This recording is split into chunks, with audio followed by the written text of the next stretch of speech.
नमस्कार मित्रों, आज की तारीख है 19 जुलाई शुक्रवार। आज 2 या 3 वीडियो है आज के।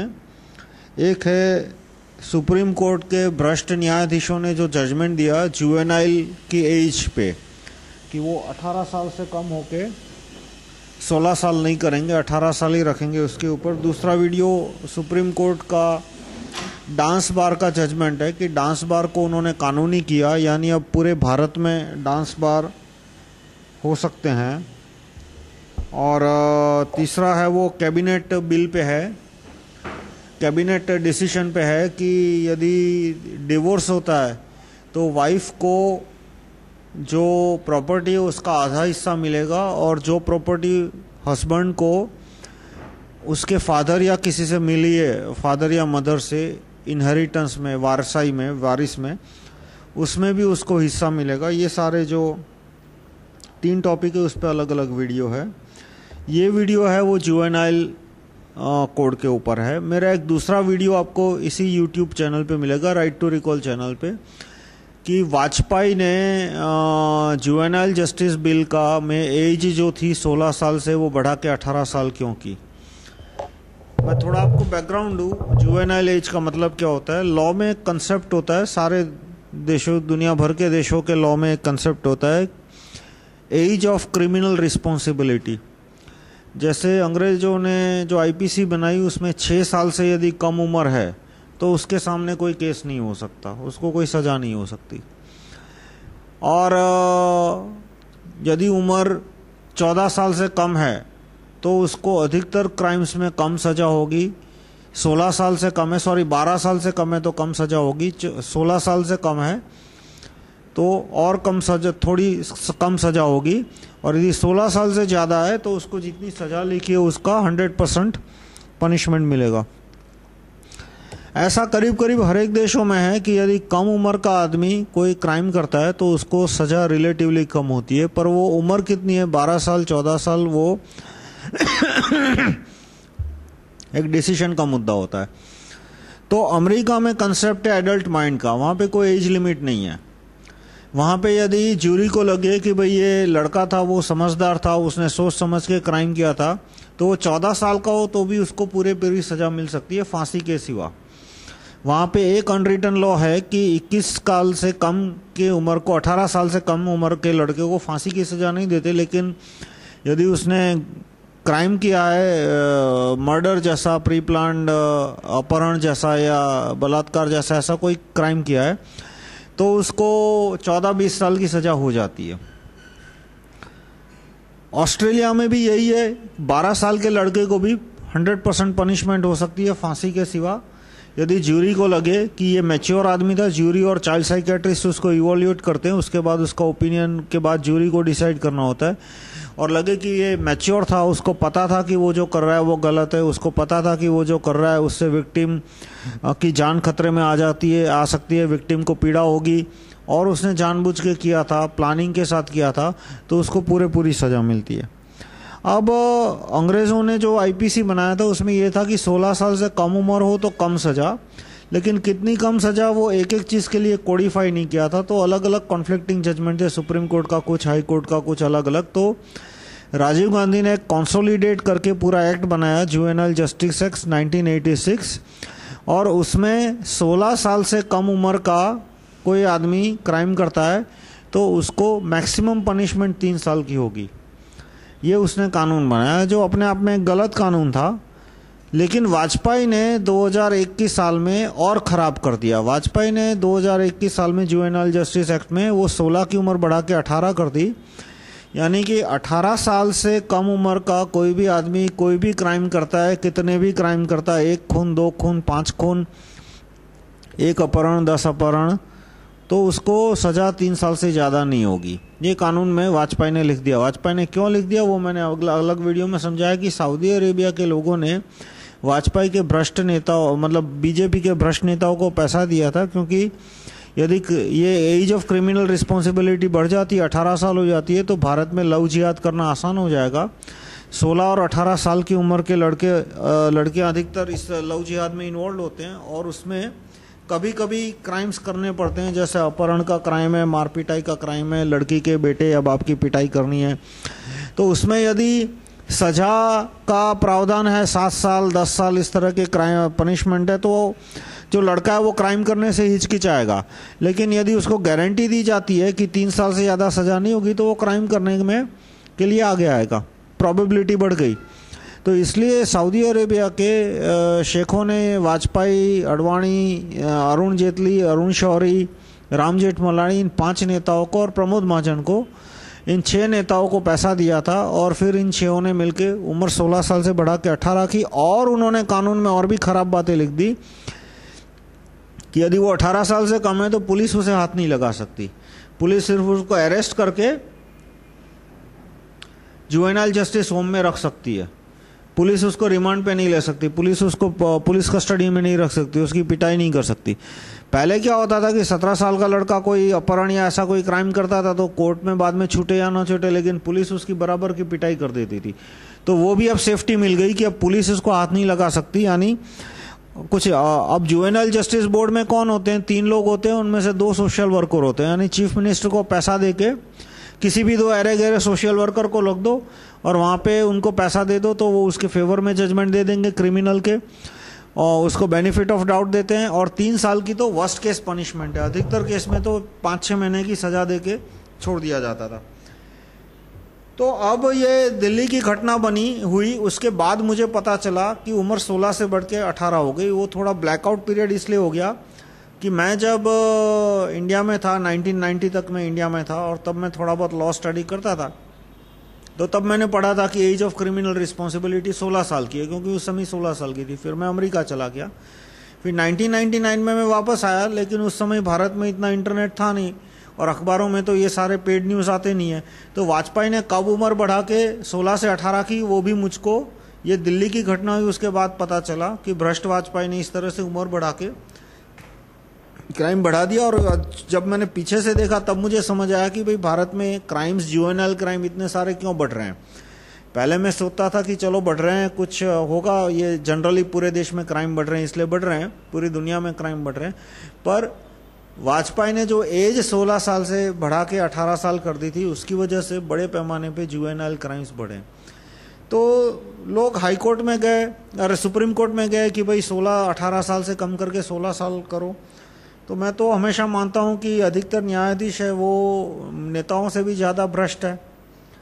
ये अल्तमास कबीर है, उसके और किस्से में सुनाऊंगा, उसने अपनी सिस्टर को हाई कोर्ट में जज बनवा दिया, कलकत्ता हाई कोर्ट में। उसकी एज थी 59 और रिटायरमेंट एज हाई कोर्ट की 62 होती है। मतलब जिस दिन शुक्ला कबीर सिन्हा, अल्तमास कबीर की सिस्टर का नाम है, जिस दिन उसका अपॉइंटमेंट हुआ सितंबर 10, 2010 को,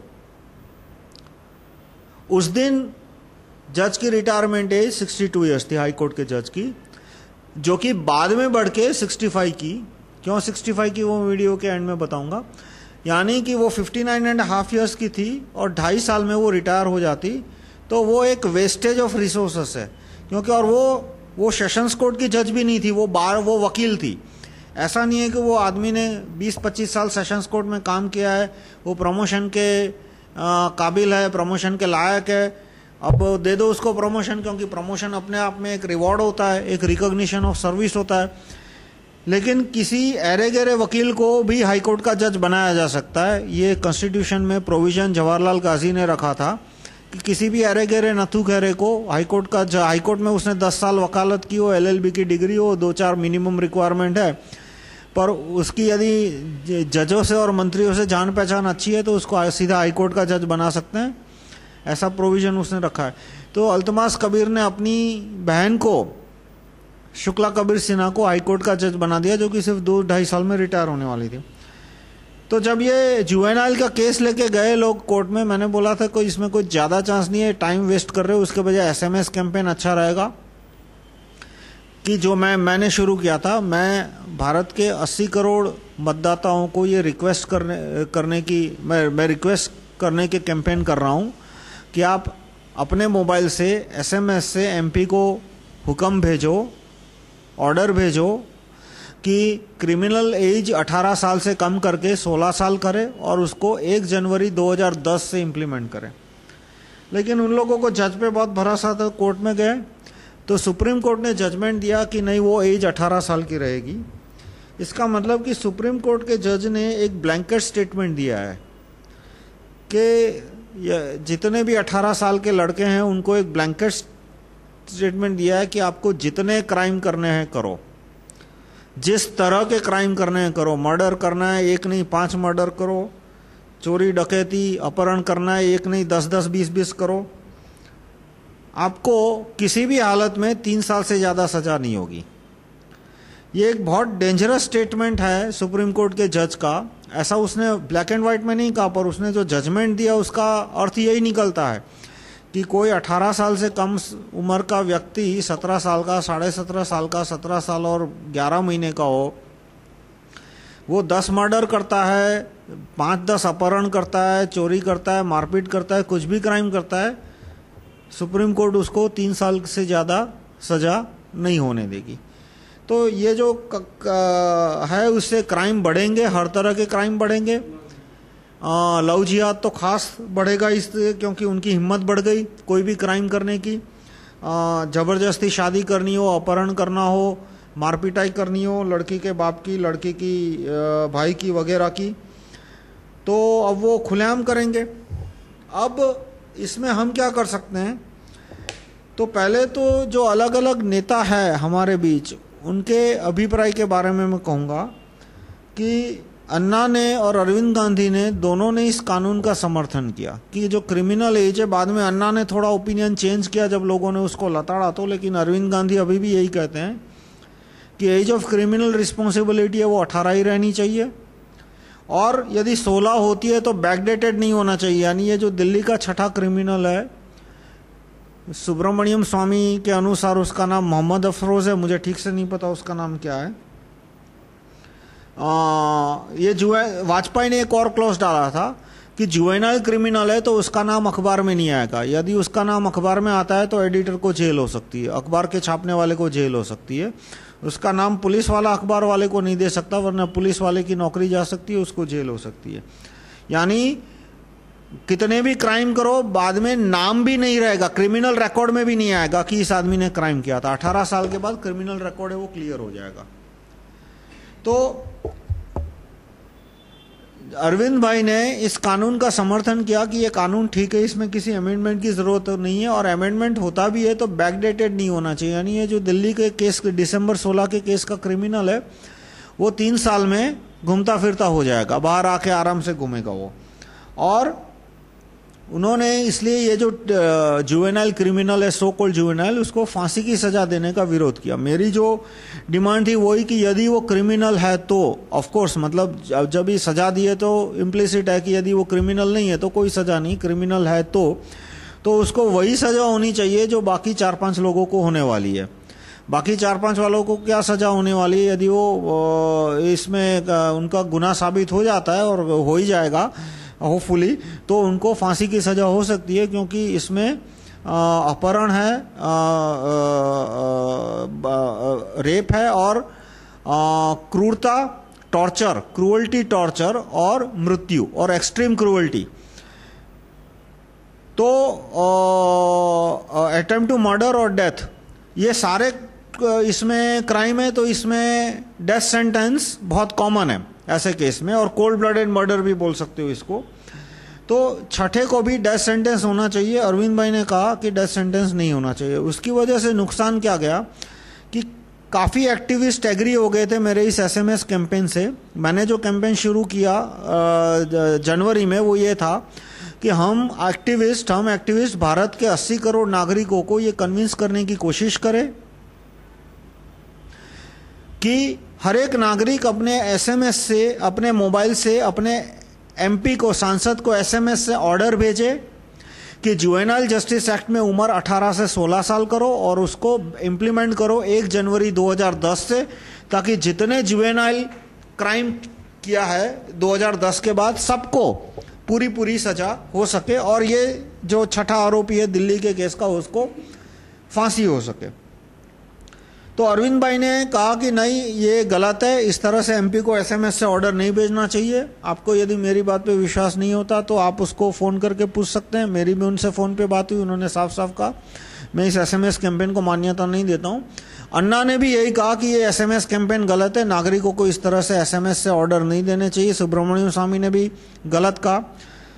दूसरा, जब ये जजमेंट आया, जब अल्तमास कबीर ने ये जजमेंट दिया, तो मैंने दूसरा कैंपेन शुरू किया कि हम एक्टिविस्ट, हम कार्यकर्ताओं को भारत के 80 करोड़ नागरिकों को ये कन्विंस करने की कोशिश करनी चाहिए कि हर एक नागरिक अपने मोबाइल से एसएमएस से एमपी को ऑर्डर भेजे कि right to recall Supreme Court chief जज के जो ड्राफ्ट है वो गैजेट में छापा जाए। क्योंकि यदि right to recall Supreme Court जज नहीं छापा तो ये सुप्रीम कोर्ट जज इस तरह की बदमाशी करते ही जाएंगे, अनगिनत बदमाशी करेंगे। अभी ये डांस बार वाली बदमाशी के बारे में मैंने दूसरे में लिखा है कि डांस बार लीगलाइज कर दिया, और ढेर सारे उन्होंने करप्ट जजमेंट पास में दिए। जैसे मैंने अपने को बताया कि उसकी बहन को जज बना दिया हाई कोर्ट में, जो कि 2-2.5 साल में रिटायर होने वाली थी, और वो रैम्पेंट केस ऑफ नेपोटिज्म है, और भी बहुत सारे वोडाफोन का केस है जो कि इसके पहले के सुप्रीम कोर्ट चीफ जज का करप्शन का केस था। और इस तरह से केस आते जाएंगे यदि राइट टू रिकॉल चीफ जज नहीं हुआ। तो अन्ना ने राइट टू रिकॉल चीफ जज का विरोध किया कि नहीं, नागरिकों के पास चीफ जज को निकालने का कोई प्रोसीजर नहीं होना चाहिए। अन्ना ने यह भी विरोध किया कि नहीं, नागरिकों को कोई एसएमएस नहीं भेजना चाहिए। और अरविंद गांधी ने भी इसका विरोध किया कि नागरिकों के पास जज को निकालने का प्रोसीजर नहीं होना चाहिए और ये नागरिकों को एसएमएस नहीं भेजना चाहिए।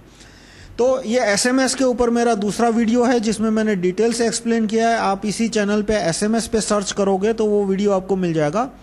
दूसरा, मेरे सारे वीडियो का एक पेज है rahulmehta.com/v.htm, rahulmehta.com/v.htm। उस पर मेरे जितने भी वीडियो है हिंदी इंग्लिश में उसका आपको लिस्ट मिलेगा।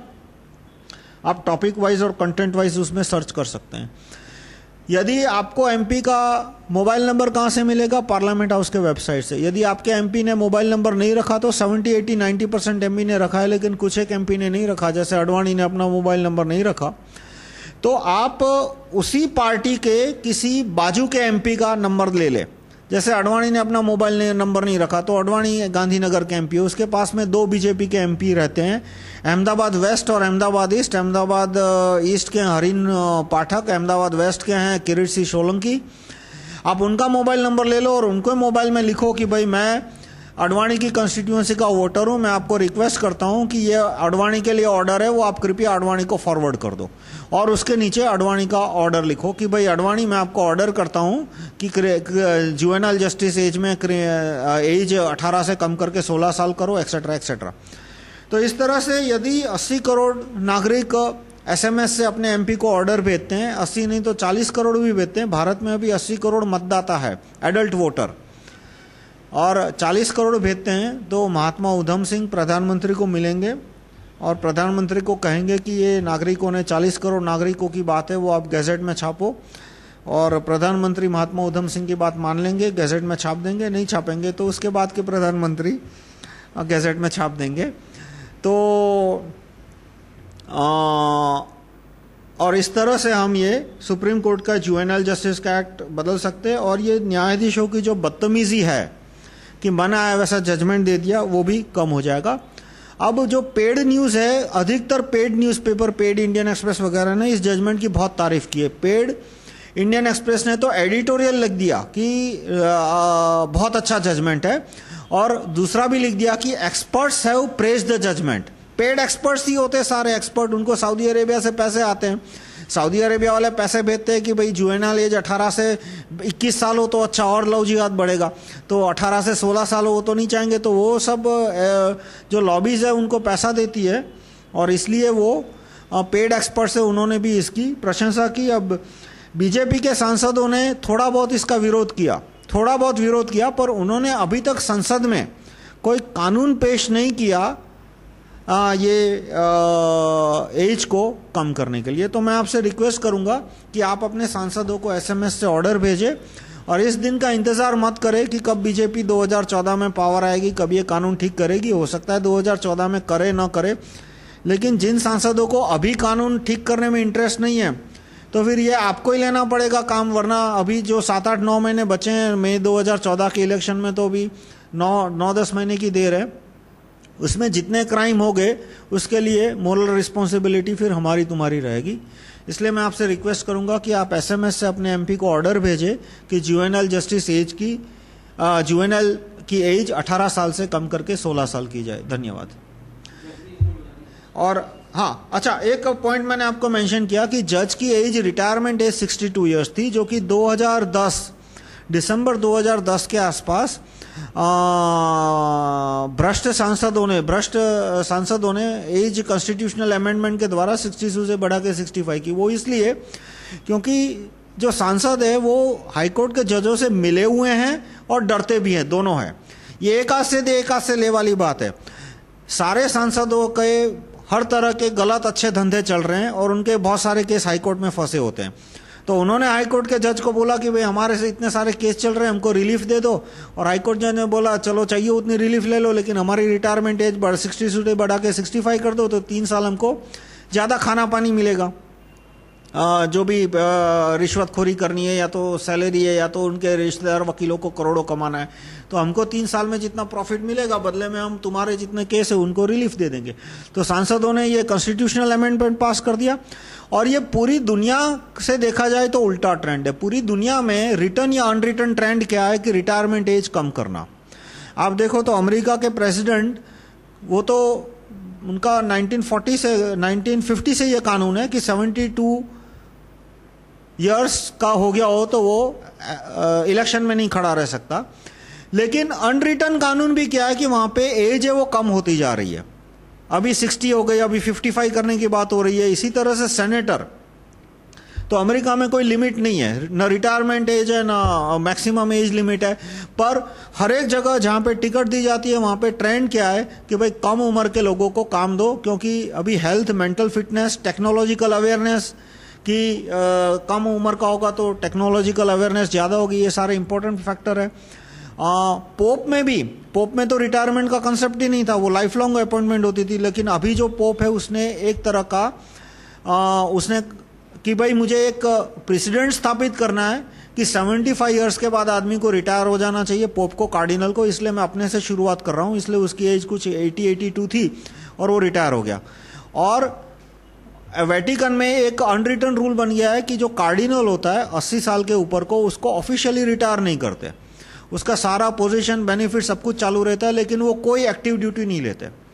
उनके सारे सैलरी है, या तो उनका जो सैलरी नहीं होती कार्डिनल की, पर उनको जो भी फैसिलिटीज़ दी जाती है चर्च में, रहना, खाना पीना वगैरह, सब उनकी वैसी ही चालू रहती है। पर 80 साल के बाद वो कोई एक्टिव ड्यूटी नहीं लेते। यानी एक 80 साल के उनकी रिटायरमेंट एज कर दी है, जो कि पहले नहीं थी। और वो धीरे धीरे कम करने की बात हो रही है कि अब इसको 80 साल के बजाय एक्टिव ड्यूटी की एज 70 ईयर्स करेंगे। तो पूरी दुनिया में रिटायरमेंट एज अभी कम हो रही है। 62 का मैं कहूँगा कि 55 होना चाहिए था, उसके बजाय भ्रष्ट सांसदों ने 65 कर दिया। और उसका रीज़न यही था कि सांसदों को हाईकोर्ट के जज से फेवर लेने थे। धन्यवाद। अब एक और क्वेश्चन भी आता है कि ये MP वगैरह या सुप्रीम कोर्ट है वो ऐसे विचित्र जजमेंट क्यों देते हैं। जैसे अभी एक और कैबिनेट ने घटिया कानून पास किया कि डिवोर्स होता है तो आधी प्रॉपर्टी वाइफ को मिलेगी, वारसाई की प्रॉपर्टी भी मिलेगी। उस पर मेरा तीसरा वीडियो। इसमें एक यह है कि जब कोई विदेशी सत्ता देश में घुस जाती है तो हजारों लोगों को लूटना, वो डायरेक्ट लूटना थोड़ा नामुमकिन है, बहुत मुश्किल है, नामुमकिन है, इम्पॉसिबल है। इसलिए अभी जो पूरे दुनिया की सरकारें और खास करके भारत की सरकारें और जो भारत में जो विदेशी घुस रहे वो क्या तरीका आजमा रहे कि ऐसे 100 कानून बनाओ कि हर एक कानून से 1% आदमी को लूटा जा सके, 1% पॉपुलेशन को लूटा जा सके। जैसे ये डिवोर्स का कानून बनाया उससे 1% को लूटेंगे, जुवेनाइल का कानून बनाया उससे 1-2% लूटेंगे। तो इस तरह से 100 अलग अलग कानून, यदि एक कानून के द्वारा 100% पॉपुलेशन को लूटने की कोशिश की तो सब एक हो जाएंगे। लेकिन यदि 100 कानून के द्वारा 1-1% पॉपुलेशन को लूटा जाता है, या 200 कानून के द्वारा आधा-आधा % लोगों को लूटा जाता है, तो हर एक आदमी जो कानून उसको नड़ रहा है सिर्फ उसी के खिलाफ करेगा, तो ये आधे आधे ये जो पॉपुलेशन है वो इस तरह से 200 ग्रुप में बटी रहेगी, वो कभी किसी एक मुद्दे पे एक नहीं होगी। इसलिए इस तरह से और चित्र विचित्र कानून आते जाएंगे। और उसका जो मैंने सॉल्यूशन बताया मेरा वो ये TCP जो मैंने अपने बुक में rahulmehta.com/301.pdf rahulmehta.com/301.htm के सेक्शन 1.3 में लिखा है वो। फिर हम बड़ी संख्या में नागरिकों को कन्विंस करें कि वो SMS से MP को ऑर्डर भेजे। ये सारे उसके सॉल्यूशन है। धन्यवाद।